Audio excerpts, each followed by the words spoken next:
सखी वो देखो ना ललका रुमलिया वाला की टोपी से बानर निहन ताकत अपन मुंह नहीं देखत लंगूर निहन बा साला अंगूर के चक्कर में लागल बा।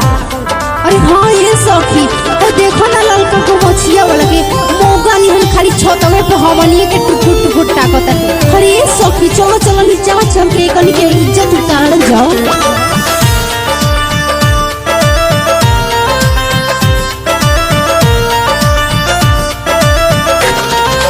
बांध के रुमलिया जवन नाचता सखी कौ देखो छुछुंदरा के ढेर बोला तो भैया के साली बार साली नहीं रह। बांध के रुमलिया जवन नाचता सखी खाली छत हवे पा खाली छत हवे पा खाली छत हवे पा टुकु कुता कता सखी खाली हमानी पाटू टुकु ताकता सखी। बांध के गमछिया जवन नाचता सखी बांध के गमछिया जवन नाचता सखी खाली छत हवे पा खाली छत हवे पा खाली छत हवे पा टुकु ताकता सखी खाली हमानी पाटू टुकु ताकता सखी।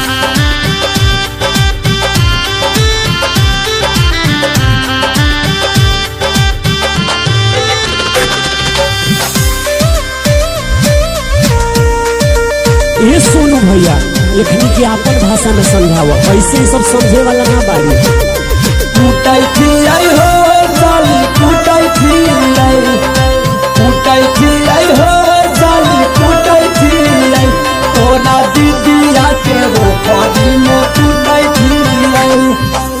अपना के सुना सखी हीरो खूब जाना आई हमारा बुझाता है दुल्हा के भाई। ये सखी एकदम बकलोले बका हो ढेर बोलबू बढ़ चढ़ के अपना के सुना सखी हीरो खूब जाना है हमारा बुझाता है दूल्हा के भाई।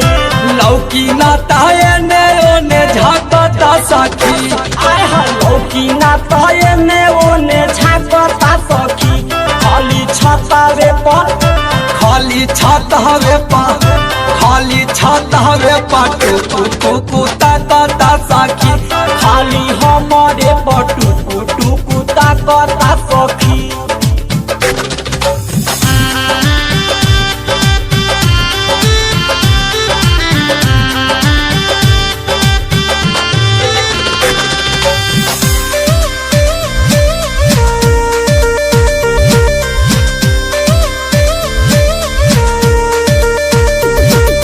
चाल गाइले गे रसनी चाल गाइले चाल गाइले गे रसनी चाल गाइले छोड़ी सोनू यार तू भातार पहिले एक जगह खाड़ बाटे कहीं नहीं जाता हमारा के सखी पका लफुआ बुझाता।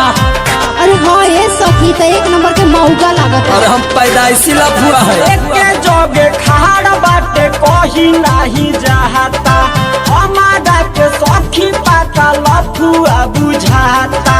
काबो फोन निकाले काबो रखता सखी आय हाय कबो फोन निकाले कबो रखता सखी खाली हमनी पर खाली छत हवे पा खाली छत हवे पा टुकु ताकता सखी खाली हमनी पर टुकु टुकु ताकता सखी।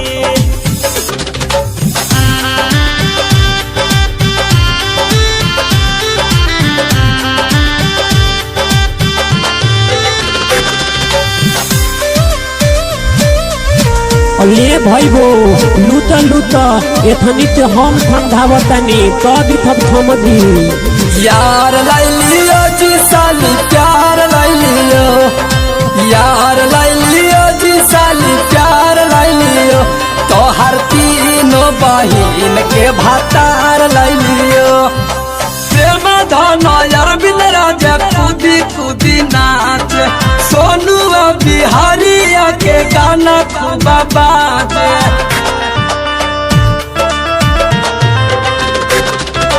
प्रेम धन बिंद राजा कूदी